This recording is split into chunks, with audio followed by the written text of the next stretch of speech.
ஒரு வசனத்தை வாசித்து கர்த்தருடைய வார்த்தைக்கு நேராக நாம் கடந்து போவோம்.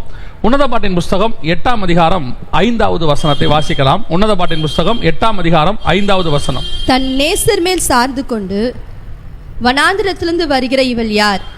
கிச்சிலி மரத்தின் கீழ் உம்மை எழுப்பினேன், அங்கே உமது தாய் உம்மை பெற்றாள், அங்கே உம்மை பெற்றவள் வேதனைப்பட்டு உம்மை பெற்றாள். சரி, நாம் கண்களை மூடி இந்த செய்திக்கு போவதற்கு முன்பதாக நாம் கண்களை மூடி சபையை ஆசீர்வதித்து நாம் ஜெபம் பண்ண போகிறோம். சர்வ வல்லமையுள்ள எங்கள் ஆண்டவரே, இந்த அருமையான நேரத்திற்காக உமக்கு ஸ்தோத்திரம். ஆண்டவரே, இந்த 12 ஆண்டு காலம் தாயின் கருவிலிருந்து உருவான முதல் நீர் பாதுகாத்து வந்து உங்களுடைய ஊழியக்காரரை அழைத்து வேறு விரித்து இந்த கனமான ஊழியத்தை உண்மை உள்ளவர் என்று கருதி கொடுத்து இம்மட்டும் நீ நடத்தி கொண்டு வந்த பாதைகளுக்காக உமக்கு நன்றி ஆவியானவரே. அப்பா, நீ நடத்தி கொண்டு வந்த பாதைகள் எத்தனையோ சூழ்நிலைகள் ஆண்டவரே. கண்ணீர் நதியில் அவர் கடந்து வந்திருக்கிறாங்கப்பா, தண்ணீரை கடந்திருக்கிறாங்க ஆண்டவரே, தீயை கடந்திருக்கிறாங்க ஆண்டவரே. எல்லாவற்றுக்கும் மத்தியில் நீங்கள் ஒருத்தர் தான்ப்பா கூட இருந்தீங்க, இம்மட்டும் கொண்டு வந்திருக்கிறீங்க. இதுவரைக்கும் படிப்படியாக உயர்த்தி கொண்டே வந்திருக்கிறீங்க ஆண்டவரே. இந்த சபையை நாங்கள் இயேசுவின் நாமத்தினால ஆசீர்வதிக்கிறோம். இந்த ஆசீர்வாதம் இந்த சபையின் மேலும் விசுவாசிகள் மேலும் ஊழியக்காரர் மேலும் அவருடைய குடும்பத்தின் மேலும் தங்கியிருப்பதாக. தேவனாய் கர்த்தர் இந்த ஊழியத்தை ஆசீர்வதித்து இன்னும் எல்லைகளை பெரிதாக்கி நீர் வருகிற வரைக்கும் இந்த சபைக்கு என்னென்ன ஆசீர்வாதங்கள் வைத்திருக்கிறீரோ எல்லாவற்றையும் இந்த சபை சுதந்திரித்துக் கொள்ள கர்த்தர் கிருபை தருவீராக. ஆண்டவரே, இவர்கள் பலுகி பெருகட்டும். ஊழியக்காரரையும் ஆண்டவரே அவருடைய குடும்பத்தையும் ஒப்புக் கொடுக்கிறோம். கர்த்தருடைய கரம், பாதுகாப்பு கரம் கூட இருந்து தாங்கி நடத்துவதாக. உம்முடைய மகிமை மூடிக்கொள்ளட்டும். இந்த நேரத்தில் கூட இந்த வசனத்தை ஆசீர்வதித்து கொடுங்க. நீங்க பேசுங்க, நீங்க இடைபடுங்க. எங்கள் ஆண்டவர் இயேசுவின் நாமத்தில் பிதாவே, ஆமென். உன்னத பாட்டின் புஸ்தகம் 8ஆம் அதிகாரம் 5வது வசனத்திலே வனாந்தரத்தில் நேசர் மேல் சாய்ந்து கொண்டு வருகிற இவள் யார் என்று சொல்லப்பட்டிருக்கு. இந்த உன்னத பாட்டில் 2 பேர் வனாந்தரத்தில் வராங்க. 3ஆம் அதிகாரத்தில் நீங்கள் வாசித்து பார்த்தீங்கன்னா இயேசு கிறிஸ்து வனாந்தரத்தில் வரார், அதாவது நிழலாட்டமா. அங்கே நேசர் வருகிறார், இந்த இடத்துல மணவாட்டி வருகிறார். முதல்ல நேசர் வனாந்தரத்தில் வந்துட்டாரு, அதற்கு பிறகு நேசர் மேல மணவாட்டி சாய்ந்து கொண்டு அதே வனாந்தரத்தில் அவர் வருகிறார். அப்படின்னா என்ன அர்த்தம் அப்படின்னு கேட்டீங்கன்னு சொன்னா, நமக்கு முன்பாகவே இந்த சபைக்கு போக வேண்டிய பாதையில நேசர் கடந்து வந்து நமக்கு தேவையானதை கோரநாளவைகளை செவ்வையாக்கி எல்லாம் ரெடி பண்ணி வச்சிருக்கிறார். இப்போ நம்ம அவருடைய மார்பிளை சாய்ந்து கொண்டு போகிறோம். இந்த சபையும் அப்படித்தான். நான் எப்பவும் சொல்லுகிறது ஒரு காரியம் உண்டு, என்னவென்று சொன்னால், கர்த்தர் நமக்கு நியமித்திருக்கிறது வனாந்தரத்தின் பாதை தான். வனாந்தரத்தின் பாதையிலே நமக்கு ஆசீர்வாதத்தை கர்த்தர் நியமிச்சிருக்கிறார். நாம் சொகுசாக அல்லது பயங்கர ஆடம்பரமாக லக்ஸூரியஸாக வாழ்வதற்காக கர்த்தர் இந்த பூமியில் நம்மளை அழைக்கவில்லை. ஸ்பிரிச்சுவலாக, சிம்பிளிசிட்டியாக கர்த்தர் விரும்புகிற வாழ்க்கையை வாழ்றது தான் கர்த்தர் நம்மளை அழைச்சிருக்கிறார். ஒரு சிலர் சொல்றாங்க, இல்ல ஆண்டவர் நம்மளை செழிப்பா ப்ராஸ்பரிட்டியா, அது அவங்களுடைய டாக்டரின்ஸ், நம்ம எங்கேயும் நம்ம நுழைய வேண்டாம். நமக்கு ஆண்டவர் நியமித்திருக்கிற பாதை, நமக்கு தெரிந்து கொண்ட பாதை, நம்மை முன்குறித்த பாதை, அழைத்து கொண்டு போகிற பாதையில நம்ம போகிறோம். இன்னைக்கு என்ன பார்க்க போறோம்னு சொன்னா, வனாந்தரத்தில் சாய்ந்து கொண்டு வருகிற எவள் யார்? இந்த சபையானது வனாந்தரத்தின் பாதையில கடந்து போகும். கடந்து போய் கொண்டிருந்தது, கடந்து வந்தது, இதுவரைக்கும் வந்ததும் அப்படிதான் வந்தது, அது கடந்து போய் கொண்டிருக்கிற பாதையும் அதான். பொதுவாக இந்த வனாந்தரம் என்றால் என்ன அப்படின்னா, நிறைய பேர் இந்த வனாந்தரத்தை எப்படி எடுத்துக்கிறாங்க அப்படின்னு கேட்டா, அது உபத்திரவமா, பிரச்சனையா, போராட்டமா, ஐயோ வனாந்தரம் வனாந்தரம் இல்ல. வனாந்தரம் என்பது தேவன் பழக்குவிக்கிற இடம். வனாந்தரம் என்பது தேவன் உருவாக்குற இடம். வனாந்தரம் என்பது தேவன் அற்புதங்களை செய்கிற இடம். நீங்க பாருங்க, இயேசுவை ஞானஸ்தானம் எடுத்தோன்னா வனாந்தரத்துக்கு கூட்டிட்டு போயிடுவார். யோவான் ஸ்நானகன் வனாந்தரத்தில் இருந்தார். யோவான் வனாந்தரத்துக்கு அழைத்து கொண்டு போகப்பட்டார். இஸ்ரவேலர்கள் வனாந்தரத்தில் நடத்தப்பட்டார்கள். யோசேப்பு வனாந்தரத்திற்கு போனார். வனாந்தரத்துக்கு போகாத பரிசுத்தவான்களும் உயர்த்தப்பட்டவர்களும் பைபிள்ல கிடையாது. எத்தனை பேர், ஆபிரகாம்ல இருந்து ஈசாக்ல இருந்து யாக்கோபுல இருந்து எல்லாம் வனாந்தரத்துக்கு போவாங்க. அந்த வனாந்தரம் என்பது என்னன்னா, தேவ பிள்ளைகளை உருவாக்கி கர்த்தர் சந்திக்கிற இடம். நிறைய இடத்துல வனாந்தரத்தில் தான் கர்த்தர் சந்திப்பார் தேவ ஜனங்கள். அப்போ வனாந்தரம் என்பது யாருக்கு ஆபத்தான இடம் அப்படின்னு கேட்டீங்கன்னு சொன்னா, தேவனை அறியாதவர்களுக்கு. நான் இன்னும் ஒரு படி மேல போய் சொல்லுவேன், தேவனை அறியாத இஸ்மவேலை கூட வனாந்தரத்தில் அவர் பாதுகாத்தார் தான் இருக்கு. அவனுக்கு ஜீவ தண்ணீர், அந்த இடத்துல ஒரு தண்ணீரை கொடுத்து அவன் ஜீவனை பாதுகாத்தார் இருக்கு. அதனால வனாந்தரம் என்பது நமக்கு போதிக்கப்பட்டபடி ஐயோ பயங்கரமான இடம் இல்லை. வனாந்தரம் என்பது கஷ்டமான பாதை. அவைகளுக்கு நடுவில் தகப்பன் தன் பிள்ளையை சுமந்து கொண்டு வருவது போல தேவனாய் கர்த்தர் வருவார். அதுதான் வனாந்தரம். ஆனா இந்த இடத்துல வசனம் சொல்லுது, சபை மணவாட்டி தன் நேசர் மேலே வனாந்தரத்தில் சாய்ந்து கொண்டு வருகிறாள். அப்போ இந்த வனாந்தரத்தின் பாதையில தான் நேசர் வராரு, தன் மணவாட்டியும் அந்த பாதையில தான் நடத்துறாரு. ஆனால் அவளுக்கு இருக்கிற ஒரு ஆறுதல் என்னவென்று சொன்னால், தன் நேசர் மேல் சாய்ந்து கொள்ளுகிறார். நீங்க பொதுவாக சில நேரத்தில் பாருங்க, நம்ம யாரோடையாவது பேசிக்கிட்டே போனோம், நமக்கு பிடிச்சமானவங்களோட பேசிக்கிட்டே போனோம்னு பார்த்தீங்கன்னா நம்ம கடந்து போன பாதையே தெரியாது. ஐயோ நம்ம இந்த இடத்துல ஒன்று பார்க்கணும்னு நினைச்சா விட்டுட்டேன், பஸ் ஸ்டாண்டை விட்டுட்டேன், அந்த இடத்துல இறங்கணும், தாண்டி ஏன் பேசின அந்த சுவாரஸ்யத்தில், பேசுறவங்க கூட இருக்கக்கூடிய நெருக்கம், பேசுறவங்க கூட இருக்கிற அந்த விருப்பம், அதன் நினைவாக நாம் அந்த பாதையினுடைய அந்த கஷ்டத்தை நம்ம உணரவே மாட்டோம். காரணம் என்னன்னா, அவங்க கூட இருக்கிறவங்களை பொறுத்து. அதே மாதிரி தான் நேசர் மேல சாய்ந்து கொண்டு வந்தா வனாந்தரம் வனாந்தரமாவே இருக்காது.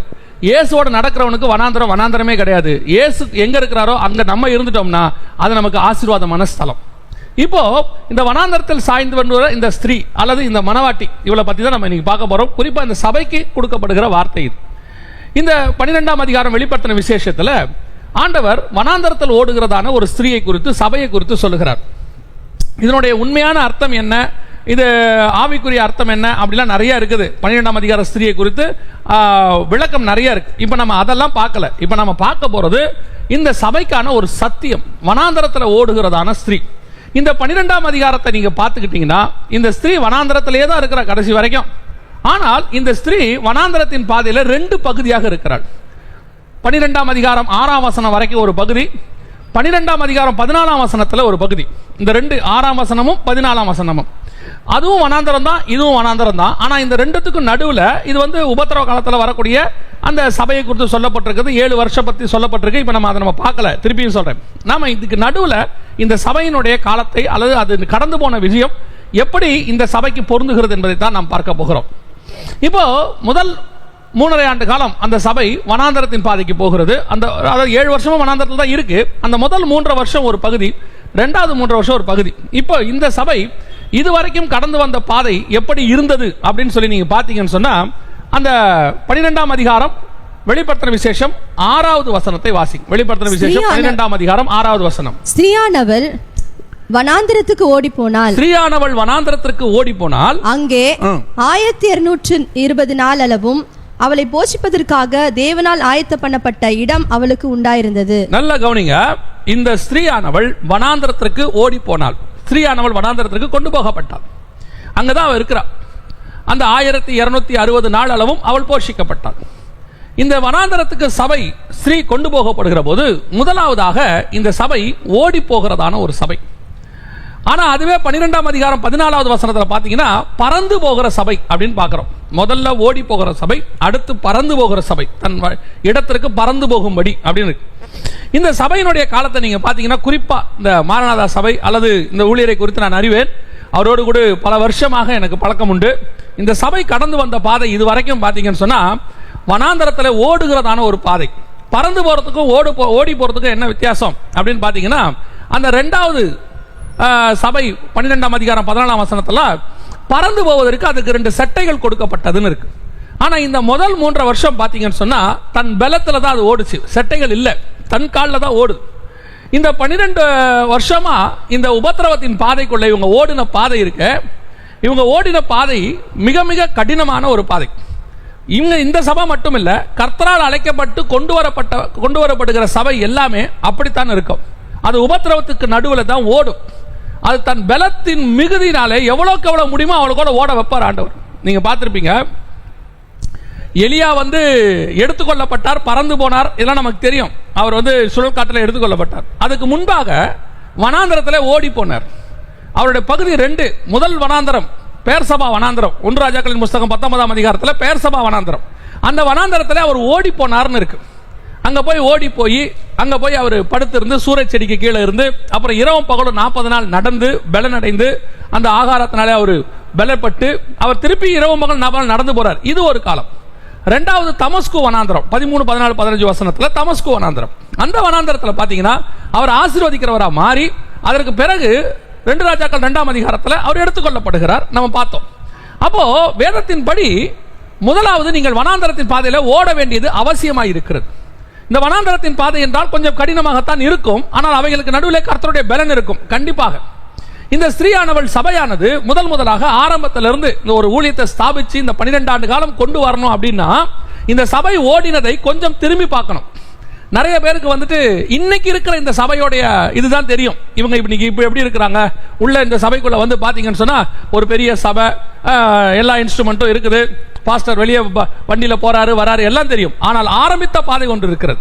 இந்த 12 ஆண்டுகளுக்கு முன்பாக இருக்கக்கூடியதான அந்த ஃபர்ஸ்ட் பார்ட், அவர்கள் கடந்து போன பாதை, வனாந்தரத்தில் ஓடுகிற பாதை, அவளை போஷிக்கத்தக்கதாக ஆண்டவர் அந்த வசனம் சொல்லுது, அவளை போஷிக்கத்தக்கதாக. அப்படின்னா என்ன அர்த்தம்? ஆகாரத்தை கூட தேவனை பார்த்து வாழக்கூடிய ஒரு நிலைமை, ஆகாரத்திற்கு கூட வழி இல்லாத ஒரு நிலைமை. நான் இதை சொல்வதற்கு நான் வெட்கப்படவே இல்லை. இந்த சபைக்கு மட்டும் இல்லை, என் ஊழியத்தை நான் அப்படிதான் சொல்வேன். உண்மையா கர்த்தரால் அழைக்கப்பட்டு ஆரம்பிக்கிற ஒவ்வொருத்தருடைய நிலைமையும் அப்படித்தான் இருக்கும். அவர்கள் அந்த சோதிக்கப்படுகிற காலம், அவர்கள் வனாந்தரத்தை கடக்கிற பாலம், அந்த பாதையில கடந்து வரும்போது ஒரு சில நேரங்களில் இயேசுநாதருக்கு பசி உண்டாயிற்று. அப்ப அவருக்கு சாப்பிடறதுக்கு ஒண்ணும் இல்ல. பிசாசு சொல்றான், கல்லுகளை அப்பமாக்கி புசி. அந்த நேரத்தில் பிசாசு சொல்றதை சாப்பிட முடியாது. இயேசு சொல்றாரு, தேவனுடைய வார்த்தையினாலே பிழைப்பேன். உண்மை. எத்தனையோ நாட்கள் கர்த்தருடைய வசனத்தினாலே வாழ்ந்த காலங்கள் உண்டு. ஜீவன் போகாமல் கர்த்தருடைய வசனம் தான் காப்பாத்துச்சு, சாப்பாடு காப்பாத்தல. எத்தனையோ ஊழியருடைய சாட்சியை நான் கேட்டிருக்கிறேன். அவங்களுடைய முதல் பாதியை கேட்டு பாருங்க ஊழியத்தினுடைய. ரெண்டாவது பாதியை தான் உலகம் பார்க்கும். முதல் பாதியை பார்த்திருக்காது உலகம். ஏன்னா அன்னைக்கு அவங்க யாருன்னே தெரியாது. ரெண்டாவது பாதியில் அவங்க நல்ல உயர்வாக கர்த்தர் ஆசீர்வதிக்கப்பட்டு அவங்க மேல கொண்டாந்துருப்பாரு. இன்னைக்கு பார்க்கும்போது உலகம் அவங்களை வேற மாதிரி சொல்லும், ஓ இவங்களுக்கு என்ன அப்படின்னு. முதல் பாதியில் அவர்கள் கடந்து வந்த பாதை இருக்கிறது மிக மிக கடினமான பாதை. அந்த பாதையில் அவங்க பலத்தில் ஓட வேண்டும். அதுல ஒரு குடும்பம் இருக்கும், 2 பிள்ளைகள் இருக்கும், அவங்கள போஷிக்க வேண்டி இருக்கும். இவைகளுக்கு நடுவில் கர்த்தர், நீ இப்பயும் சொல்றேன், கர்த்தர் பலன் இல்லாம இது நடக்காது. ஆனாலும் கூட அந்த பாதையில கடந்து வர்றது கர்த்தர் எதிர்பார்க்கிறார். இயேசுநாதரை வனாந்தரத்தில் கொண்டு போய் வச்சுட்டு ஆண்டவர் கேட்கிறாரு, பிசாசு கேட்கலாம் அந்த இடத்துல வந்து, கல்லுகளை அப்பமாக்கி புசியும். இயேசுவால் அதை செய்ய முடியும். ஆனா பிசாசு சொன்னா செய்யக்கூடாது. பசியும் இருக்கு, அதை மாத்திர வல்லமையும் இருக்கு. ஆனா பிசாசு சொன்னா செய்யக்கூடாது. ஊழியத்தின் ஆரம்பத்தில் வரும்போது எத்தனையோ சூழ்நிலைகளில் பணம் தேவைப்படும், தேவை அவ்வளோ அதிகமாக இருக்கும். அந்த நேரத்தில் கர்த்தருக்கு விரோதமாய் நடக்கக்கூடிய வழிகள் எத்தனையோ இருக்கும். அதில் போனால் காசும் கிடைக்கும். ஆனாலும் ஆண்டவர் சொல்வார், அதில் நீ போகக்கூடாது. பணம் கிடைக்கிற வழியை வேணான்னு விடுறது இருக்குது பாருங்க, தேவை உள்ள போது. அதுதான் இயேசு செய்தது. அந்த பாதையை தான் கடந்து வந்தது.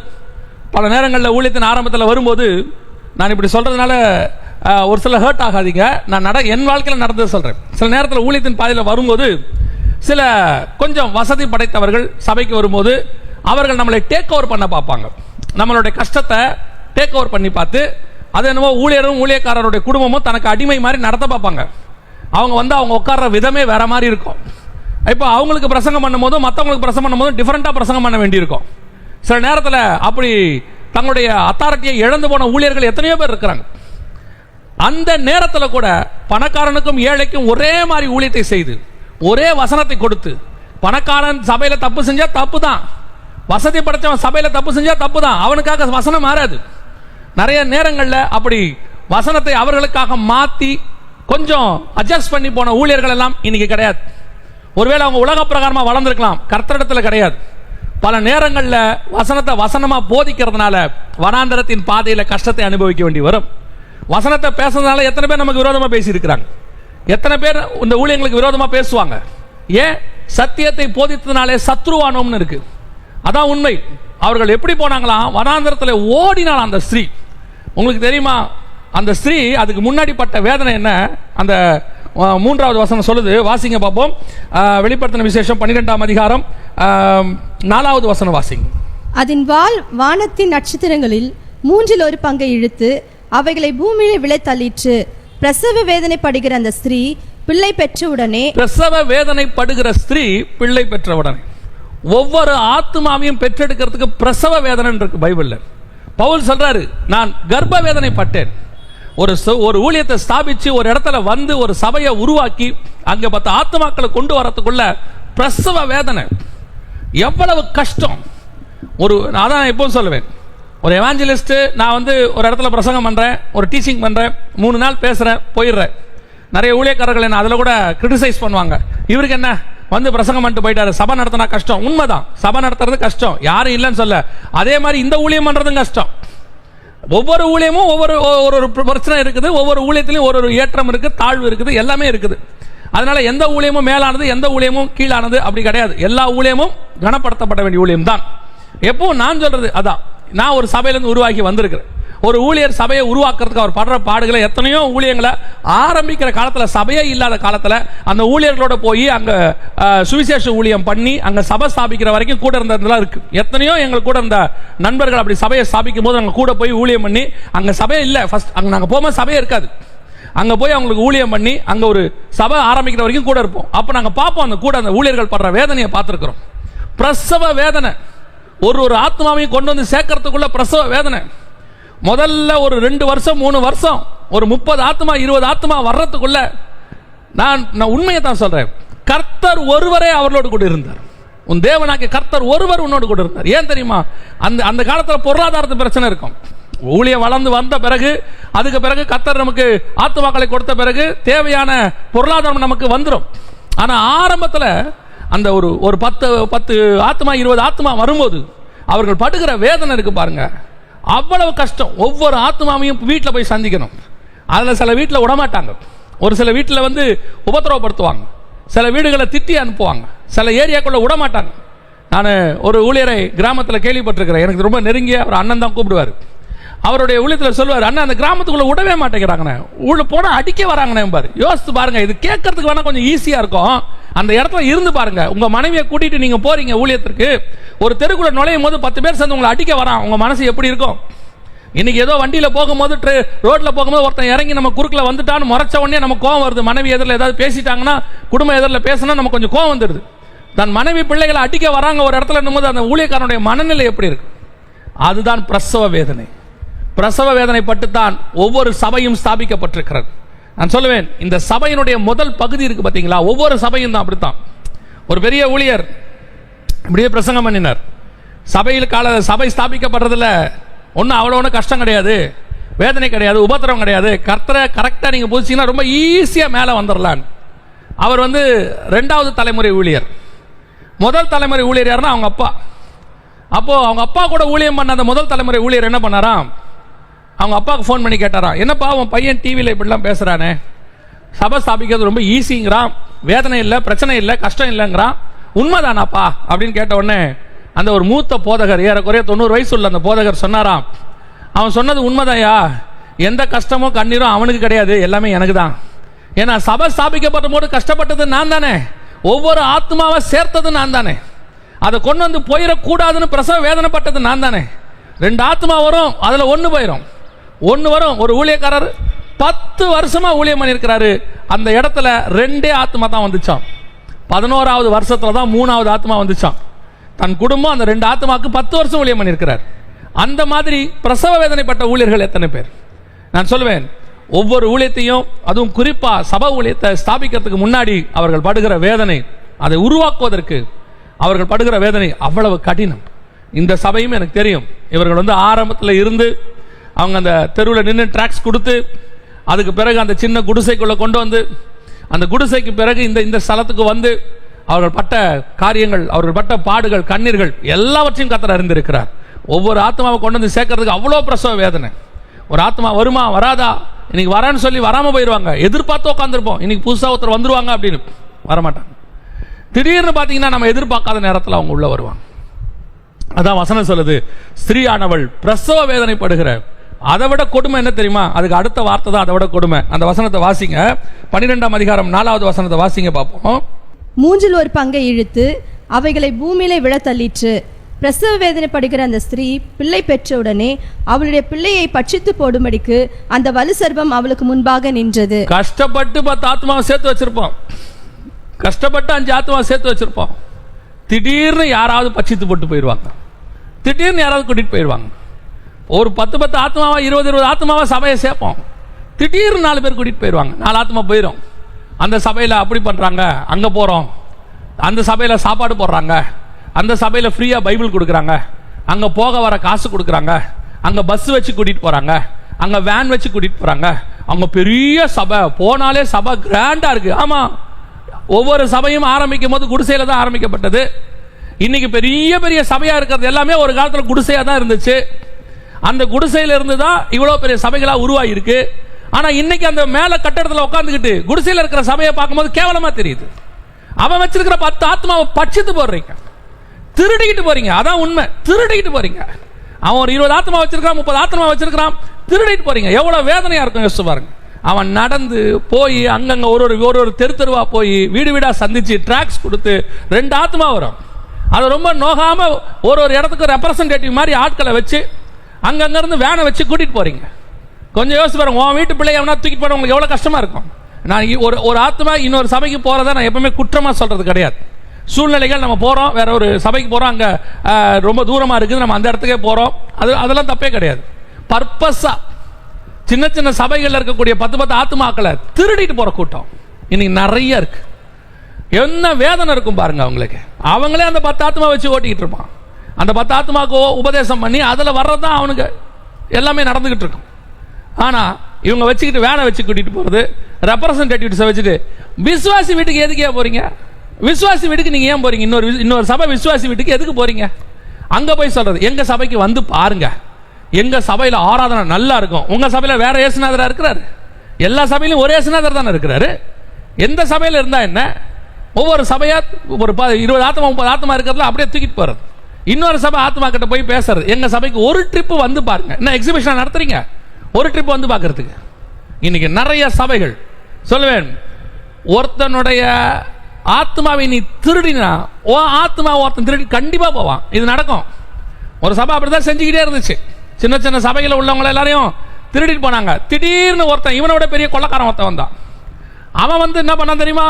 பல நூதனமான ஆஃபர்லாம் அனௌன்ஸ் பண்ணாங்க. ஆஃபர்லாம் அனௌன்ஸ் பண்ண உடனே இவங்க 20 இடத்துல திருடி வச்ச ஆத்மா வந்த ஒரு ஆள் திருடிட்டு போயிட்டான். அதான் உண்மை நடந்தது. நீ யார்கிட்டயா திருடினா உங்ககிட்ட இருந்து கர்த்தர் திருட வைப்பாரு. இதுல ஒரு வெளிப்படைத்தன்மை, உண்மைத்தன்மை வேண்டாமா? ஒரு ஒரு ஒரு சபையிலேருந்து இன்னொரு சபைக்கு ஒரு ஆத்மா அதுவா வருது வேற. அங்க எனக்கு செய்தி கிடைக்கல, அந்த இடத்துல எனக்கு வந்துட்டு என் ஆத்மாவுக்கு தேவையானது கிடைக்கல, பாஸ்டர் நான் உங்க சபைக்கு வரேன்னு வந்து கேட்டா நீங்க ஏத்துக்கொள்றது இல்லை, எந்த தப்புமே கிடையாது. பர்பஸா நான் சொல்றது, ஒரு ஆத்மா வந்துட்டு எங்க சபையில வந்துட்டு பாஸ்டர் 6 மாசம் விட்டுட்டு வெளிநாட்டுக்கு போயிடுறாரு, எங்களுக்கு வந்து வசனமே கிடைக்கல, யாரோ வந்து பேசுறாங்க, எங்க ஆத்மாவுக்கு வந்து திருப்தியாவே இருக்க மாட்டேங்குது அப்படின்னு உங்க சபைக்கு வந்து எங்களுக்கு வசனம் வேணும்னு வருதுன்னா எந்த மாற்று கருத்தும் இல்லை. எங்க பாஸ்டர் எங்களை விசாரிக்கவே மாட்டேங்கிறாரு, 10 வருஷம் ஆச்சு நாங்க இருக்கோமா இல்லையான்னு கூட தெரியல, நாங்க போய் பார்க்க போனாலும் பார்க்க முடியல அப்படின்னு ஒரு நிலைமை இருக்குதுன்னா நீங்க போறீங்கன்னா அது வேற விஷயம். அதை விட்டுட்டு பர்பஸா திருடுற கூட்டம் ஒண்ணு இருக்கு. அவனே பிள்ளை பெற்று வச்சிருக்கான், பிரசவ வேதனைப்பட்டு 5, 10, 20, 30 வச்சிருக்கான். அப்படியே அள்ளிக்கிட்டு போறது. மொத்தமா ஒரு இடத்துல வச்சு நாங்க எல்லாரும் 15,000 பேர் உன்னால போஷிக்கவே முடியாது. 15,000 பேருக்கு எப்படி போஷிப்பீங்க? தனித்தனியா போய் உங்களால பார்க்க முடியுமா? உடனே என்ன பண்ணுவீங்க? ரெப்ரசன்டேட்டிவ்ஸ் வச்சு பாக்குறீங்க, அது வேற விஷயம், அதெல்லாம் உங்க இஷ்டம். ஆத்மாக்களை திருடாதீங்க, அவ்வளவுதான் முக்கியம். இங்க பிரசவ வேதனைப்பட்டு அவன் 10 ஆத்மா 20 ஆத்மா சம்பாரிச்சு வச்சிருக்கிற எத்தனை ஊழியக்காரர்கள் வேதனைப்படுறாங்க தெரியுமா? இது ஒரு ஊழியம். இணைந்து எல்லாரும் சேர்ந்து தேவ ராஜ்யத்தை கட்ட வேண்டியது இருக்குது. இன்னைக்கு இதுகளுக்குள்ளே இவ்வளவு குழப்பம், இவ்வளவு பிரச்சனைகள். அதான் வசனம் சொல்லுது, ஸ்ரீயானவள் பிரசவ வேதனைப்பட்டு பிள்ளை பெறும்போது பட்சிக்கும்படி ஒரு கூட்டம் வந்து நின்னுச்சான், திருடிட்டு போறதுக்கு ஒரு கூட்டம் வந்து நின்னுச்சான். அதான் அவ சொல்றா, அந்த பிள்ளையை கர்த்தர் எடுத்துக்கொண்டார். அந்த சபை எடுத்துக்கொள்ளப்படுகிற சபை. பிரசவ வேதனை பட்டு நீ உண்மையாய் ஊழியம் செய்கிற உன்னுடைய ஊழியத்தை கர்த்தர் பார்த்துக்கிட்டே இருக்கிறார். உன் கண்ணீரை கர்த்தர் பார்த்துக்கிட்டே இருக்கிறார். உங்க உபத்திரவத்தை கர்த்தர் பார்க்கிறார். நீ ஓடுற ஓட்டத்தை பார்க்கிறார். எலியா ஓடுற ஓட்டத்தை பார்த்தார். வனாந்தரத்தில் யோசேப்பு பட்ட பாடுகளை பார்த்தார். எந்த ஒரு உன்னுடைய பாடுகளும் உன் கண்ணீரும் விருதா கிடையாது. அதான் வசனம் சொல்லுது, கண்ணீரோடு கூட விதைத்தவர்கள் கம்பீரமாய் அறுப்பார்கள். யாருடைய கண்ணீரும் நீங்க பட்ட பாடுகளும் ஊழியத்தின் பாதையில் நீங்கள் கடந்து வந்த போது நீங்கள் சந்தித்ததான பிரச்சனைகள் எது ஒண்ணுமே விருதா கிடையாது. இவைகளுக்கான பதில் பின்னால் வந்து கொண்டிருக்கிறது. ஆண்டவர் வந்து அநீதி உள்ள தேவன் கிடையாது மறக்கிறதுக்கு. இந்த 12 ஆண்டு காலம் இந்த சபை பட்ட பாடுகள், இதே மாதிரி தான் ஒவ்வொரு சபையும் பட்ட பாடுகள். உபத்திரவத்தின் மத்தியில் ஒரு ஊழியரை நான் அறிவேன் வெளிநாட்டில். இந்த ஊழியர் வந்து இன்னைக்கு கர்த்தர் அவர் ஆசீர்வதிச்சிருக்கிறார், ரொம்ப சந்தோஷம். அந்த ஊழியர் அவருடைய சாட்சியை சொன்னபோது இருதயம் உடைஞ்சிருச்சு. அவர் சொன்னாரு, இந்த வெளிநாட்டுக்கு நான் எப்படி வந்தேன் தெரியுமா பாஸ்டர்? எங்க தேசத்துல யுத்தத்துல எல்லாரும் செத்து போனாங்க. நாங்கள் இந்த இடத்துக்கு வர்றதுக்குள்ள எங்க உயிர் இருக்குமா இருக்காதானே தெரியாது. நாங்க அப்படித்தான் இந்த தேசத்துக்கு வந்தோம். எங்க பிள்ளைகளை பார்க்க முடியாது. கடைசியில கர்த்தருடைய கிருபையில நாங்க குடும்பம் சந்திச்சோம், ஆண்டவரை ஏற்றுக்கொண்டோம். இன்னைக்கு கர்த்தர் எங்களை ஆசீர்வதிச்சிருக்கிறாரு. அதனால நாங்க இன்னைக்கு ஒரு ஊழியத்தை செய்யறோம், கர்த்தருக்கு என்று ஊழியம் செய்யறோம். கர்த்தர் எங்களை ஆசீர்வதிச்சிருக்கோம். உண்மை, அன்னைக்கு அவங்க பட்ட அத்தனை பாடுகளையும் கர்த்தர் பார்த்திருக்கிறார். இன்னைக்கு நம்ம போய் பார்க்கிறோம் வெளிநாடுகள் எல்லாம், அவங்க எல்லாம் நல்ல ஆசீர்வாதமா இருக்கிறாங்கன்னா உண்மை. ஏன்? அவர்கள் அதற்கு ஒரு விலைக்கிரயம் செய்திருக்கிறார்கள். வனாந்தரத்தில் ஓடி இருக்கிறார்கள். அவங்க பலன் எவ்வளவு முடியுமோ அவ்வளவு தூரம் ஓடி இருக்கிறார்கள், உபத்திரப்பட்டிருக்கிறார்கள். வெளிநாட்டில் ஊழியம் பண்றதுனால மட்டும் அவங்க கஷ்டம் அனுபவிச்சிருக்க மாட்டாங்க. நான் சொல்றது முதல் தலைமுறையை, ஃபர்ஸ்ட் பயனீர், இந்த சபையை ஸ்தாபித்தவர்கள், அவர்கள் பட்ட பாடுகள். அதான் வேதம் சொல்லுகிறது, ஸ்ரீயானவள் வனாந்தரத்தில் ஓடி போனாள். ஆனாலும் அந்த ஓடி போன ஸ்திரீக்கு போஷிக்கத்தக்கதா அவைகளுக்கு நடுவுல கர்த்தர் ஒரு போஷிப்பை உண்டாக்கினார். எனக்கு ரொம்ப ஆச்சரியங்க. நான் அந்த ஊழியத்துக்கு வரும்போது என்ன வச்சு நான் சொல்றேன், இந்த ஊழியத்துக்கு நான் வரும்போது ஒரு ஏடாகூடமான பொருத்தனையை பண்ணிட்டு வந்தேன். நான் அப்படிதான் சொல்லுவேன், அது ஒரு ஏடாகூடமான பொருத்தனை. என்ன பொருத்தனை தெரியுமா? நான் வேலையை விட்டுட்டு எழுதி கொடுத்துட்டு வரும்போது இந்த ஊழியத்துக்கு வந்திருக்கிறேன், நான் யாருக்கிட்டையும் போய் ஊழியம் கேட்க மாட்டேன், நான் வீட்டில் தான் இருப்பேன், என்ன அவங்க ஊழியத்துக்கு கூப்பிடணும், நீங்கள் தான் எனக்கு ஆஃபரிங் கொடுக்கணும், நீ யாருக்கிட்டையும் போய் ஆஃபரிங்கும் கேட்க மாட்டேன், அது நீங்களாக கொடுக்கணும் அப்படின்னு ஒரு பொருத்தனை பண்ணி வீட்டில் உட்காந்தேன். 11 மாதம் ஒரு ஊழியம் கிடையாது. ஆனால் அந்த 11 மாதமும் கர்த்தர் போஷித்தார், கர்த்தர் நடத்தினார், என் குடும்பத்தை நடத்தினார்.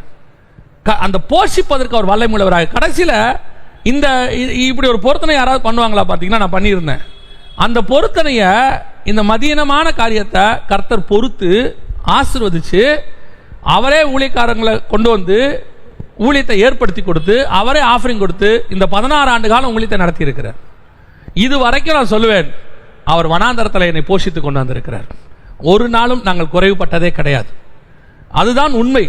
எவ்வளோ வனாந்தரத்தில் நீங்கள் ஓடினீங்கனாலும் உங்களை போஷிப்பதற்கு ஒரு தேவன் வனாந்தரத்தில் இருக்கிறார்.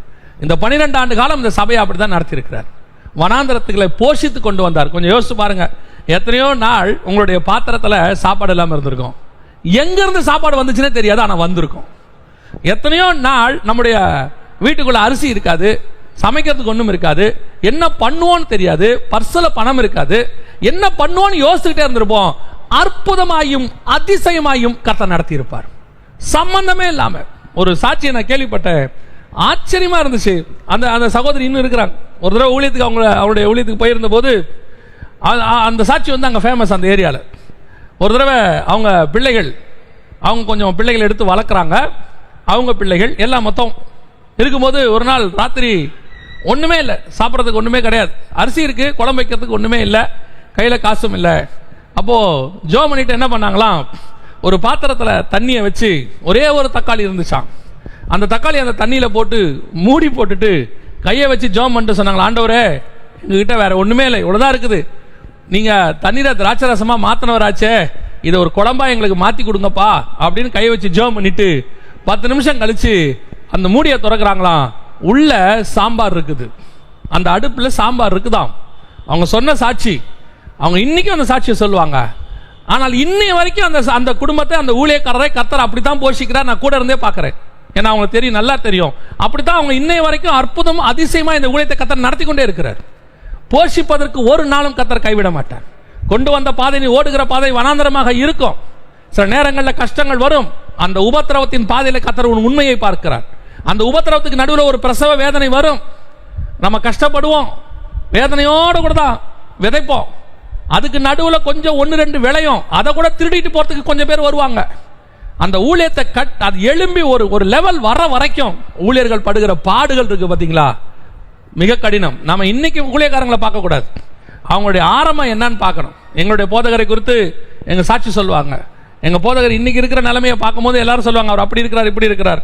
ஆனால் அவர் அதே ஊர்ல, அதே இடத்துல செருப்பு இல்லாம நடந்தது, சைக்கிள்ல போய் வந்தது, அவர் சைக்கிள் செயின் அருந்தது, எல்லா சாட்சியில சொல்லுவார். அப்பதான் நினைப்போம், அவர் என்னைக்கோ ஒரு நாள் விதைத்தார், இன்னைக்கு அதை அறுக்கிறார், கம்பீரமாய் அறுக்கிறார். அதுதான் உண்மை. இன்னைக்கு அவங்க எப்படி இருக்கிறாங்க அது கர்த்தர் பார்த்துக் கொள்வார். அது கர்த்தருக்கும் அவங்களுக்கும் உள்ளது, கர்த்தர் ஆசீர்வதிச்சிருக்கிறாரு, அது கர்த்தர் கொடுத்தது, அதெல்லாம் வேற விஷயம். ஆனால் கர்த்தர் யாருக்கும் சும்மா தர மாட்டார். வனாந்தரத்தில் தாவீது ஆடு மேய்ச்சதை பார்த்து தான் அவனை ராஜாவா மாத்தினார், சும்மா மாத்தல. யோசேப்பு வனாந்தரத்தில் அந்த கஷ்டத்தை பார்த்து தான் எகிப்துக்கு ராஜா பிரதமராக மாத்தினார். அதே தான் நம்ம வாழ்க்கையிலும், உங்க வாழ்க்கையிலும் அதே தான். முதலாவது பகுதி, வனாந்தரத்துக்கு ஸ்திரீயானவள் ஓடி போனாள். அங்கே பிரசவ வேதனை, அங்கே பிள்ளையை பட்சிக்கிற தன்மை, இவைகளுக்கு நடுவில் கர்த்தர் அவர்களை போஷித்து கொண்டு வந்தார். இந்த 12 ஆண்டு காலமும் இந்த சபையை அப்படித்தான் கர்த்தர் நடத்தி இருக்கிறார்.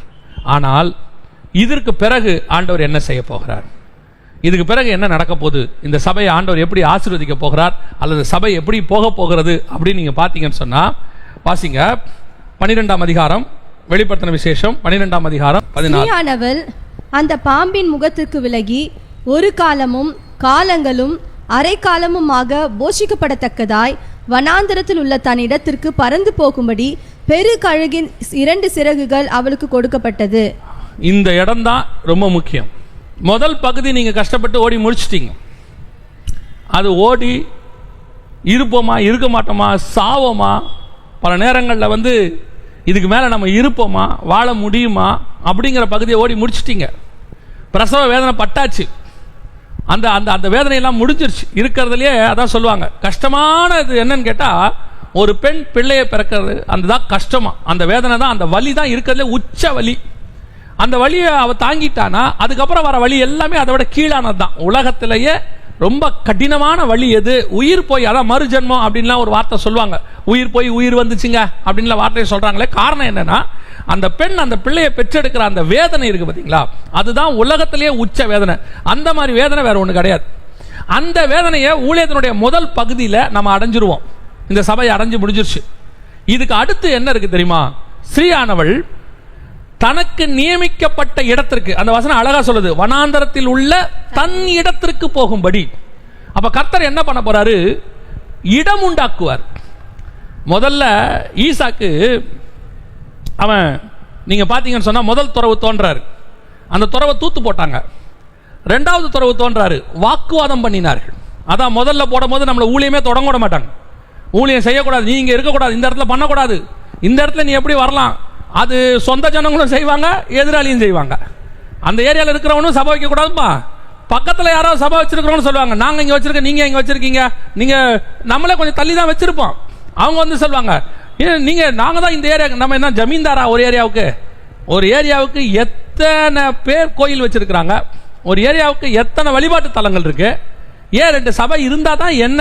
அவ்வளவுதான் ஆத்மா இருக்குது. அந்த ஏரியாக்குள்ள எத்தனை ஆத்மா இருக்குது? லட்சக்கணக்கில் ஆயிரக்கணக்கில் ஆத்மா இருக்கு. ஒரு சபை போதுமா?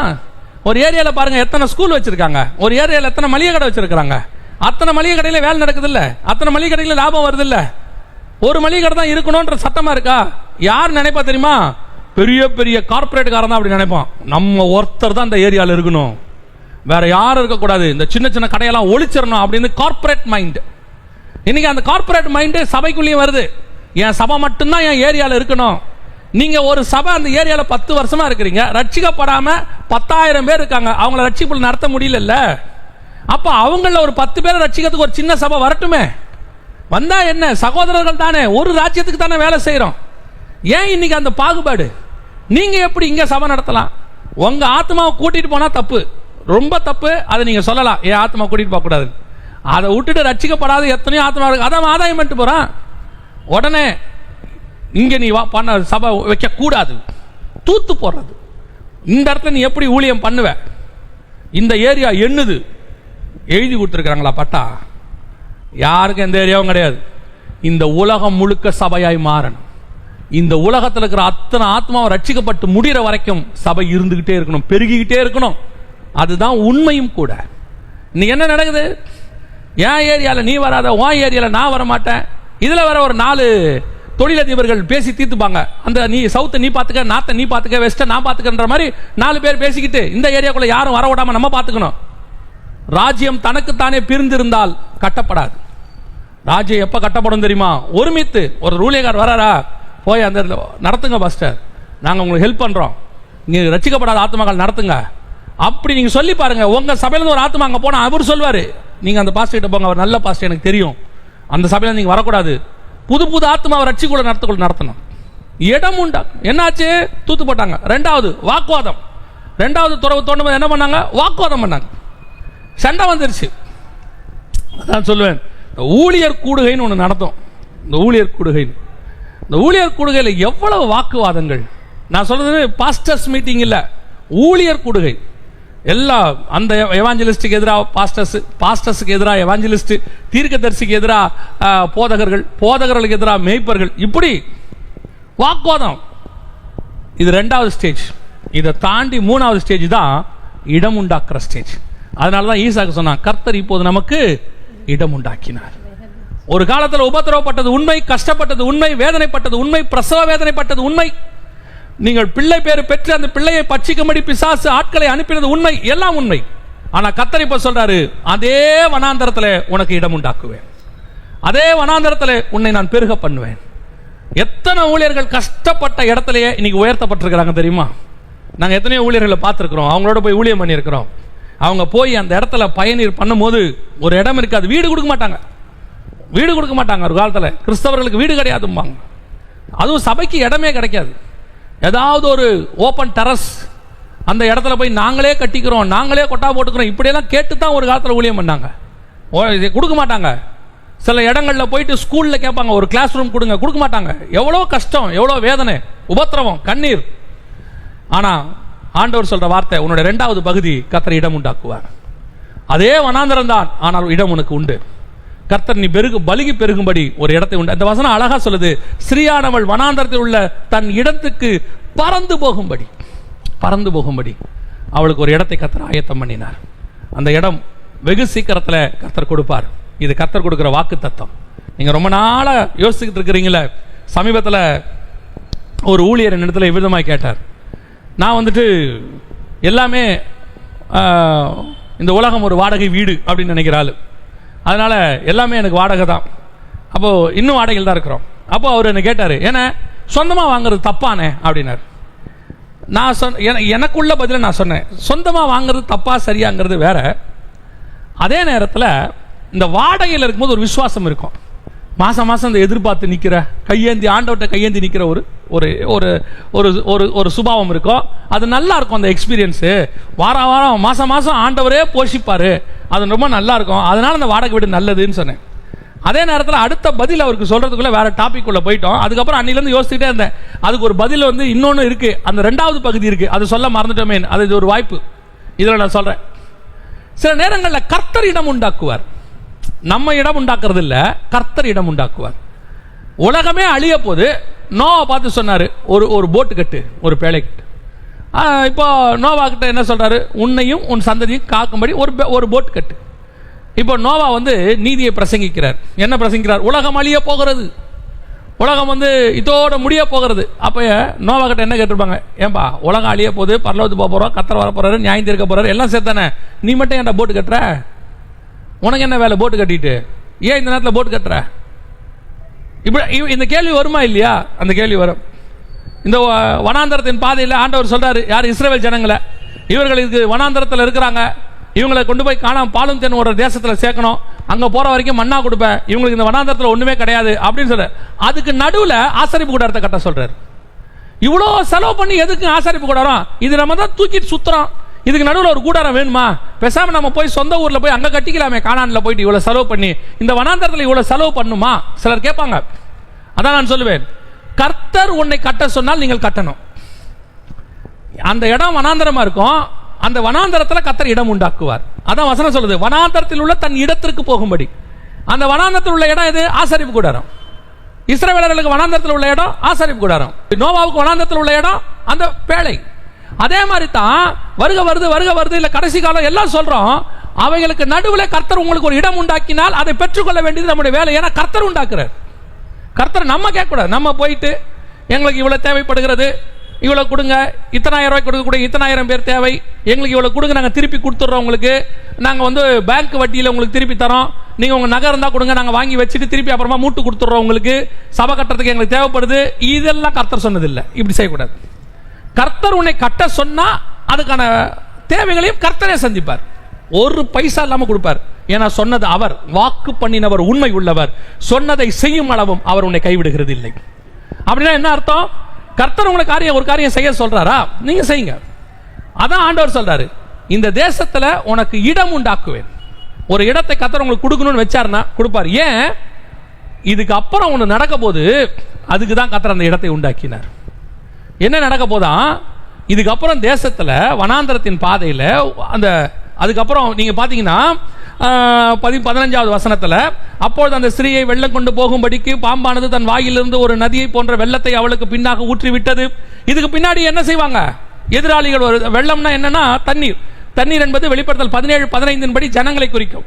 எதிரான ஜனங்கள் எழும்புவாங்க, நிறைய போராட்டம் வரும், எதிரான அரசாங்கங்கள் எழும்பலாம், எல்லாம் வரலாம். அவைகளுக்கு நடுவில் நம்மளை பாதுகாப்பதற்கு கர்த்தர் ஒரு இடத்தை உண்டாக்குவார். ஒன்னு கொடுக்கிறாருன்னா பின்னாடி ஏதோ ஒன்று வரப்போது, அதுக்கு ஆண்டவர் பாதுகாப்பை உண்டாக்கி வச்சிருக்கிறார். அதுதான். அப்ப கர்த்தர் உனக்கு என்ன செய்வாரு? ஒரு இடத்தை உண்டாக்கி கொடுப்பார். கர்த்தர் கொடுக்கிறது வாக்கு தத்தம் உங்களுக்கு.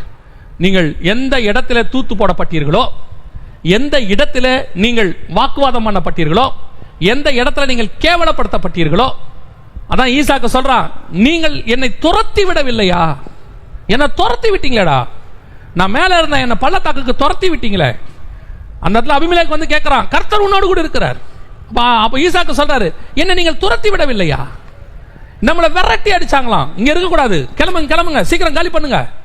எத்தனை ஊழியக்காரங்களை சபையை காலி பண்ண சொல்லியிருக்காங்க தெரியுமா? எத்தனை ஊழியக்காரங்களை இமிடியேட்டா நீங்க போங்க, நாளைக்கே காலி பண்ணணும். காரணம் என்ன? ஊழியம் பண்ண ஒரே நிமித்தம் பிசாசு ஆட்களை எழுப்பி விடுவான். இங்க ஊழியம் பண்ணக்கூடாது, அப்படி பண்ணக்கூடாது.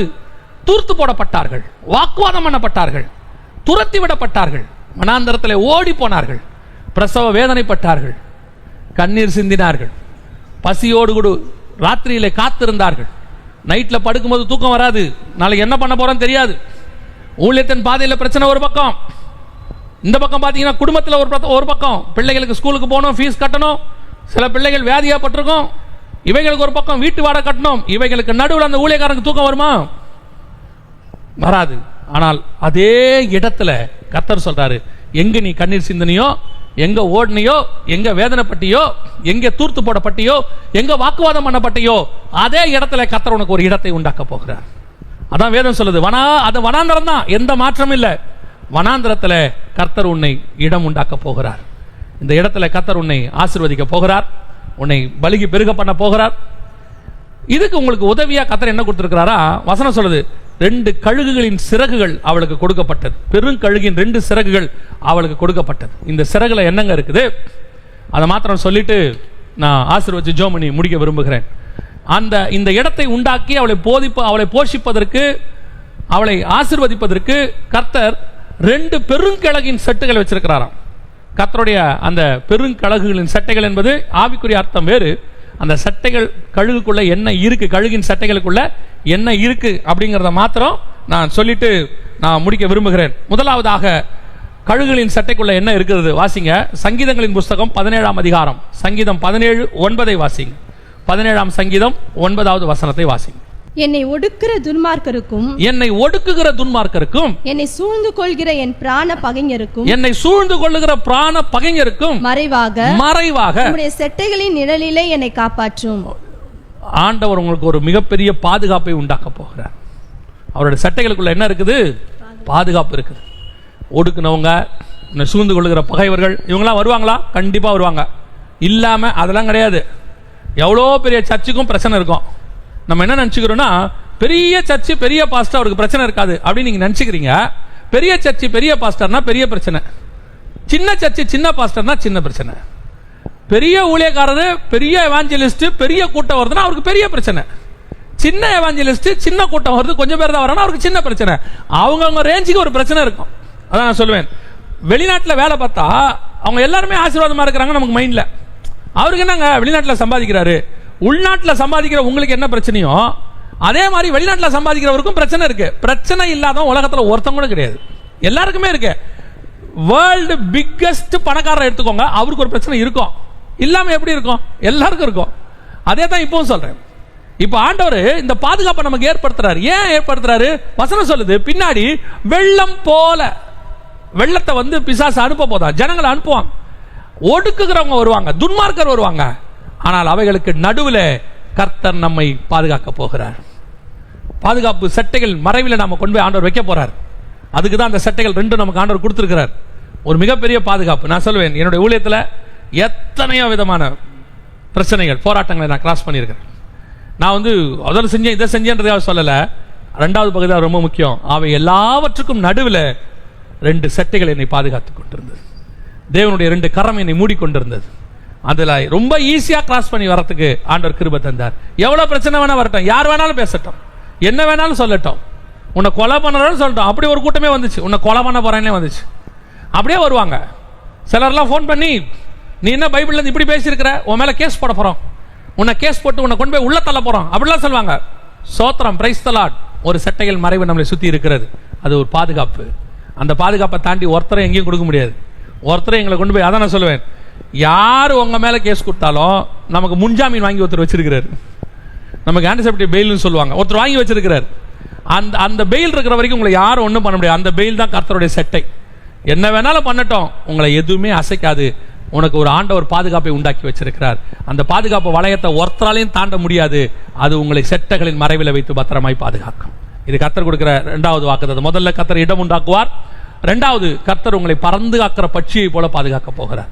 செட்டைகளின் மறைவிலே பாதுகாப்பு. 3வது வாசிங்க, மல்கியாவின் புஸ்தகம் 4ஆம் அதிகாரம் 2வது வசனம் வாசி. மல்கியாவின் புஸ்தகம் 4ஆம் அதிகாரம் 2வது வசனம். ஆனாலும் என் நாமத்துக்கு பயந்திருக்கிற உங்கள் மேல் நீதியின் சூரியன் உதிக்கும், அதன் செட்டையின் கீழ் ஆரோக்கியம் இருக்கும். 3வது ஆண்டவர் கொடுக்க போறது என்ன? ஆரோக்கியம். நான் ரொம்ப ஆச்சரியப்பட்ட இந்த சபைக்கு ஆண்டவர் இந்த வசனத்தை காலையில் கொடுத்துட்டு இதுதான் இவங்ககிட்ட பேசணும் அப்படின்னு சொல்லி உறுதியாக சொன்ன பிறகு இந்த மெசேஜை ப்ரிப்பேர் பண்ணி எழுதும் போது கர்த்தர் சொன்னதான மிக முக்கியமான உணர்த்தினதான சில மிக முக்கியமான விஷயத்தில் ஒன்று என்னன்னா, கர்த்தர் ஆரோக்கியத்தை கொடுக்க போறார். இனி இந்த பூமியில ஆரோக்கியம்னு ஒன்று இருக்காது. இந்த பூமியில வியாதி பலகீனம் இன்னும் அதிகமாயிட்டே போகும். ஏசு சொன்னதுதான், வசனம் சொன்னதா, கொள்ளை நோய். இந்த கொள்ளை நோயினுடைய உச்சம் உலகத்தை சந்திக்குது. இப்போ சந்திச்சிட்டு இருக்குல்ல, இதெல்லாம் இல்ல, இதை விட மேலானது வரப்போகுது. நான் சொல்லல, பில்கேட்ஸ் சொல்றாரு, வேர்ல்ட் ஹெல்த் ஆர்கனைசேஷனும் சொல்லுது, எல்லாரும் சொல்றாங்க, இப்போ சைனால அடுத்து ஆரம்பிக்குதுன்னு சொல்றாங்க. What ever it is. ஆனா கர்த்தர் நம்ம கொடுக்கிற வாக்குத்தத்தம் என்ன தெரியுமா? உலகமே மிகப்பெரியதான காரியத்தில் இருந்தாலும் நான் 2 செட்டைகளை உனக்கு கொடுத்துருக்கிறேன், அந்த செட்டைகளின் மறைவின் கீழ் இருக்கிற உனக்கு ஆரோக்கியம் இருக்கும். கர்த்தர் உன்னை ஆரோக்கியமாய் பாதுகாப்பார், எந்த வியாதியும் உன்னை அணுகாது. இது கர்த்தர் கொடுக்கிறது. இப்போ மிக முக்கியமான தேவை இந்த ஆரோக்கியம் தான். டாக்டர்ஸே சொல்றாங்க, எல்லாரும் சொல்றாங்க, இந்த இம்யூனிட்டி பவர் ரொம்ப வேணும், நம்ம ரொம்ப ஹெல்த்தியா இருக்கணும், ஸ்ட்ரென்த்தா இருக்கணும். அது வேற எங்கேயுமே கிடைக்காது. நீங்க சாப்பிட்ற சாப்பாட்டுல கிடைக்காது, நீங்க யூஸ் பண்ற மெடிசன்ல கிடைக்காது. நேற்று ஒரு நியூஸ் படிச்சா ரொம்ப ஆச்சரியமா இருந்துச்சு, இதுல வலைத்தளத்துல வந்துச்சு. என்ன தெரியுமாவா? இந்த கொரோனா வைரஸ்க்கு மெடிசன் எடுக்கிறவங்களுக்கு 3 மாசத்துக்கு தான் அந்த பவர் இருக்குதான் பாடியில. அதுக்கப்புறம் திருப்பி இம்யூனிட்டி பவர் குறையுதாமா, திருப்பி கொரோனா வரதுக்கு வாய்ப்பு இருக்குது அவங்களுக்கு அப்படின்னு சொல்லி ஒரு நியூஸ் கொடுத்துறாங்க. இது உண்மையா பொய்யான்னு தெரியாது. இது வெளிநாட்டு இங்கிலாந்து ஆராய்ச்சியில கண்டுபிடிச்சிருக்காங்க, இந்த 3 மாசத்துல கண்டுபிடிச்சிருக்காங்க அப்படின்னு சொல்றாங்க. நமக்கு ஆண்டவர் எப்படி கொடுத்திருக்காரு தெரியுமா? நம்ம கொடுத்திருக்கிற இம்யூனிட்டி பவர், அவருடைய காயங்களால் நாம் குணமாகிறோம். அவருடைய இம்யூனிட்டி பவர் நம்ம கொடுத்து வச்சிருக்கிறாரு, வியாதிகள் வராதபடி. ஆரோக்கியம் இனி உலகத்துல இல்லாமல் போக போறது என்ன தெரியுமா? இது சாதாரணமா அந்த வசனம் இருக்கும், அவருடைய சட்டைகளின் மறுபடியும் ஆரோக்கியம் இருக்கும்னு. இது நமக்கு ரொம்ப கேஷுவலா எடுத்துக்கிட்ட வசனம். இதை வச்சு நீங்க அறிக்கை பண்ணி ஜெபம் பண்ணுங்க. இந்த உலகத்துல இனி இல்லாமல் போக போறது ஆரோக்கியம். இனி நீங்க மேக்சிமம் யாரை பார்த்தாலும் வியாதியோட தான் இருப்பான். இப்ப நம்மளே அந்த ஃபீலுக்கு வந்துட்டோம், இவருக்கு கொரோனா இருக்குமா, எல்லாம் மூக்க பொத்திட்டு. என்ன காரணம்? ஆரோக்கியம்ங்கிறது மிஸ்ஸிங் உலகத்துல இருந்து. இன்னும் குறைஞ்சிட்டே போகுது, இனி அடுத்தடுத்து குறையும். ஆண்டவர் சொல்றாரு, அந்த குறைகிற காலத்திலும் நான் உன்னை ஆரோக்கியமா இருக்க பண்ணுவேன். நம்ம ஆண்டவருடைய பெரிய ஸ்பெஷாலிட்டி அதாங்க. பஞ்சம் இருக்கும்போது நமக்கு சாப்பாடு கொடுப்பாரு, தேசமே வாதையில இருக்கும்போது நமக்கு பாதுகாப்பு கொடுப்பாரு, உலகமே தண்ணியில அழியும் போது ஒரு போட்ல நம்மளை பாதுகாப்பார். அப்படியே ஆப்போசிட்டா செய்வாரு. அதைத்தான் ஆண்டவர் சொல்றாரு, இந்த உலகமே அழிவில் இருக்கும்போது உன்னை நான் ஆரோக்கியமா இருக்க பண்ணுவேன். இதை நீங்க ஸ்பிரிச்சுவலி எடுத்துக்கிட்டீங்கன்னா, ஆண்டவர் உன்னை ஸ்பிரிச்சுவலி ஆரோக்கியமா வைக்க போறார். என்ன ஆரோக்கியம்? இப்போ எல்லாருக்கும் ஒரு ஸ்பிரிச்சுவல் வீக்னஸ் வந்திருக்கு. என்ன வீக்னஸ் அப்படின்னு கேட்டீங்கன்னா, சபை நடத்த முடியல, கூடி வர முடியல, கம்யூனியன் எடுக்க முடியல, இப்போ ஆராதனை இல்லை, எல்லாமே ஆன்லைன். என்னதான் ஆன்லைன்ல பண்ணாலும் இந்த நேரா இருந்து பண்ணக்கூடியதான ஒரு சாட்டிஸ்ஃபேக்ஷன் கிடையாது. நீங்க ஏற்றுக்கொள்றீங்களா என்னன்னு தெரியாது, ஒரு சிலருக்கு இருக்கலாம். என்னை பொறுத்த வரைக்கும் இது என்னுடைய தனிப்பட்ட கருத்து. நீங்க என்னதான் ஆன்லைன்ல எவ்வளவு நாள் பண்ணீங்கனாலும், ஒருவேளை உங்களுக்கு அது பிராக்டிஸ் ஆயிடுச்சோ என்னமோ, இந்த நேர ஆத்துமாக்களை சந்திச்சு அவங்களோட கூட இன்டராக்ட் பண்ணி அந்த ஆத்மா ரட்சிக்கப்பட்டு வந்து ஒப்பு கொடுத்து நம்ம கிட்ட வர அந்த ஒரு ஆல்டர் கால், அது வேற எதுலையுமே இருக்காது. அந்த சாட்டிஸ்ஃபேக்ஷன் வேற இல்லை. ஞானசாந்த கூட்டம் முடியும் போது ஒப்பு கொடுத்து ஜனங்க வந்து நிற்குது, அவங்க ஜோம் பண்றமே, அந்த சாட்டிஸ்ஃபேக்ஷன் வேற எதுலையுமே இருக்காது. ஆனா இப்போ என்ன அப்படின்னா, அந்த ஸ்பிரிச்சுவல் வீக்னஸ் நமக்கு வருது.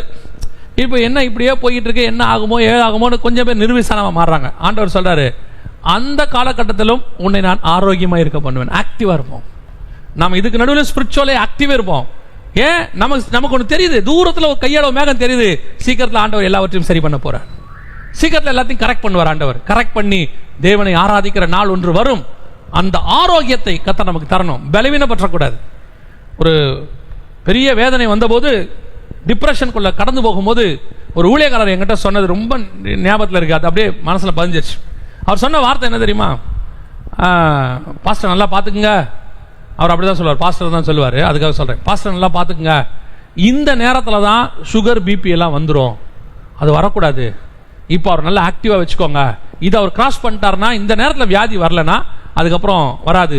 இந்த நேரத்தில் வியாதி வந்தால் லைஃப் லாங் அந்த வியாதி இருக்கும். உண்மை இந்த தான். இப்போ அந்த வீக்னஸ் பீரியட், ஸ்பிரிச்சுவலி வீக்னஸா நம்ம இருக்கிறோம். எப்படி இருக்கிறோம்? எல்லாம் வீட்டுக்குள்ள இருந்துட்டு இப்படி இருக்கிறோம். இந்த நேரத்தில் நம்ம வீக்காகாம பார்த்துக்கணும். இந்த வீக்காகாம பார்த்துக்கிற ஆரோக்கியம் கர்த்தர் கொடுக்கிறது. அதான் அவர் சொல்றாரு, நான் உனக்கு ஆரோக்கியத்தை கொடுப்பேன். கடைசியாக ஆண்டவர் சொல்லக்கூடியதான ஒரு விஷயம். ஏசாயா புஸ்தகம் 40ஆம் அதிகாரம் 30வது வசனம் நாம் வாசித்து முடிக்கலாம். ஏசாயா 40:30 வாசியுங்கள். இளைஞர் இளைப்படைந்து சோர்ந்து போவார்கள், வாலிபரும் இடறி விழுவார்கள். கர்த்தருக்கு காத்திருக்கிறவர்களோ புதுபலன் அடைந்து, கர்த்தருக்கு காத்திருக்கிறவர்களோ புதுபலன் அடைந்து, புதுபலன் அடைந்து கழுகை போல செட்டைகளை அடித்து, கழுகை போல செட்டைகளை அடித்து எழும்புவார்கள். இது வந்து ஆக்சுவலா எதுக்கான வசனம்னா, வருகையில எடுத்துக்கொள்ளப்படுகிற அந்த வசனம் தான் அது. வருகையில அவர்கள் புதுபலன் அடைந்து, நியூ ஸ்ட்ரென்த், அவர்கள் வந்து இந்த அதாவது என்னன்னு கேட்டீங்கன்னா, அந்த கழுகை பத்தி நம்ம ஏற்கனவே சொல்லி இருப்போம். உங்களுக்கு நான் சொல்றேன். கழுகு முதல் 40 வருஷம் என்ன செய்யும்னா, நார்மலா அது அந்த பலத்தோட இருக்கும். 40 வயசுல அதுக்கு வந்து ஒரு பலகீனம் வரும், அதாவது வியாதி, மூப்பு அடைகிற நேரம் வரும். அது அப்ப என்ன பண்ணணும்னு கேட்டீங்கன்னா, 2 காரியம் செய்யும். உயரமான கண்மலையில போய் தங்கிட்டு அங்கிருந்து தன்னுடைய ஒவ்வொரு முடியா பிச்சு எடுக்கும். எல்லா முடியையும் பிச்சு எடுத்துட்டு, அது வந்து பாத்தீங்கன்னா உடம்புல ஒரு முடி இருக்காது, அதுவே பிச்சு எடுத்துட்டு தன்னுடைய அழகு மூக்க என்ன செய்யும், அந்த கண்மலை மேல மோதி உடைச்சு விட்டுட்டு அந்த கண்மலையிலேயே உட்காந்துருக்கும். அது அந்த உயரத்திலேயே யாரும் எட்டாத இடத்துல போய் உட்காந்துக்கும். திருப்பி இந்த மூக்கு அதுக்கு முளைச்சு வரும், திருப்பி இந்த முடியெல்லாம் முளைக்கும். அப்படி முளைக்கும் போது பார்த்தீங்கன்னா அதுக்கு திருப்பி பழைய பலன் வந்துடும். புது மூக்கு, புது. இது வந்து எதற்கான ஒரு ஓமை அல்லது எதற்கான ஒரு காரியம் அப்படின்னு கேட்டீங்கன்னா, இப்ப நாம நம்முடைய வாழ்க்கையை ஓடி முடிச்சு நம்முடைய இந்த மாம்ச சரீரம் அழிந்து நம்முடைய காரியங்கள் எல்லாம் முடிஞ்சு நம்ம விதைக்கப்பட்டு அல்லது புதைக்கப்பட்டு தேவன் வரும்போது புது பலன் அடைந்து மறுரூபமாகி வேற ஒரு செட்டைகள் அதுக்கு வரா மாதிரி வேற ஒரு உருவத்தை மறுரூபமாக்கப்பட்டு நம்ம மேல போக போறோம். அதான் அந்த வசனம், புது பலன் அடைந்து கழுகினை போல அடித்து பறப்பார்கள். ஆனா கர்த்தர் கொடுக்கிற இங்க இந்த சபைக்கு என்ன வாக்குத்தத்தம் கொடுக்கிறாருன்னா, இதுவரைக்கும் நீ அடைஞ்ச பாடுகள், இதுவரைக்கும் நீ அடைஞ்ச பிரச்சனைகள், பிரசவ வேதனை, நீ பட்ட காரியங்கள் எல்லாவற்றையும் கர்த்தர் இப்ப என்ன பண்ண போறாரு, புது பலனால நிரப்ப போறாரு. நீங்க நமக்கு பலன் இல்ல, போய் முடிஞ்சிருச்சு, இதுக்கு மேல என்ன பண்றதுன்னு தெரியாது. நான் சில ஊழியர்களை பத்தி கேள்விப்பட்டேன். இந்த இடைப்பட்ட காலத்துல இந்த ஊழியத்துல இந்த 4 மாசம் 5 மாசம் இப்படி ஆன உடனே இப்ப எவாஞ்சலிஸ்டுகளால வெளியே போய் சுவிசேஷம் சொல்ல முடியல, ஊழியர்களால சபை நடத்த முடியல. அப்படி ஒரு சிச்சுவேஷன்ஸ் வந்த உடனே நிறைய ஊழியர்கள், கொஞ்சம் வெளியே உள்ள கிராமங்களில் உள்ள ஒரு சில ஊழியர்களை பத்தி நான் கேள்விப்பட்ட போது அவர்கள் என்ன பண்ணிட்டாங்களா, தங்கள் ஊழியங்களை விட்டு வேலைக்கு போயிட்டாங்க. இது சரியா தப்பா அந்த இடத்துக்கே நான் வரல, அவங்க வேலைக்கு போயிட்டாங்க. அப்போ அந்த பலகீனம் அவர்களை என்ன செஞ்சிருச்சு, அவர்களை கொண்டு போய் ஒரு வேலை பார்க்க வச்சிருச்சு. ஆனா ஒரு சிலர் மாத்திரம் அல்லது கொஞ்சம் பேர் என்ன செய்யறாங்க, ஒரு கண்மலைக்கு மேல உட்கார்ந்து இருக்கிறாங்க. இப்ப எல்லா பலனும் போயிட்டு இருக்குது, எல்லாம் போகுது. இதெல்லாம் முடிஞ்சு ஒரு ஓபன் கர்த்தர் பண்ணுவாரு. பண்ணும்போது அவர்கள் புது பலன் அடைந்து பறப்பார்கள், ஒரு நியூ ஸ்ட்ரென்த்தோடு கூட. இது வரைக்கும் அதான் நீங்க ஒரு பூனைக்குட்டியை பார்த்தீங்கன்னா அடைச்சி வச்சுட்டு திறந்து விட்டீங்கன்னா அது வெளியே வந்து என்ன பண்ண தெரியும், அப்படி வேகமா சில காரியங்கள் செய்யும். இந்த டேம் தண்ணியை அடைச்சி வச்சு திறந்து விட்டீங்கன்னா என்ன ஸ்பீடு வரும், அந்த மாதிரி இப்ப அடைச்சி வச்சிருக்கிறாரு. அடுத்த ஆண்டவர் திறந்து விடுவாரு. அப்போ ஊழியங்கள், நான் கொஞ்சம் பேரை தான் சொல்றேன், கொஞ்சம் பேர் தான், நிறைய பேர் சொல்றேன், கொஞ்சம் பேர் அடிச்சு செட்டைகளை அடித்து புது பலனோடு கூட பறக்க போகிறார்கள். அதுவும் நடக்கும். இந்த சபைக்கு ஆண்டவர் கொடுக்கிற வாக்குத்தத்தம், உன்னை புது பலனால கர்த்தர் நிரப்ப போறார்.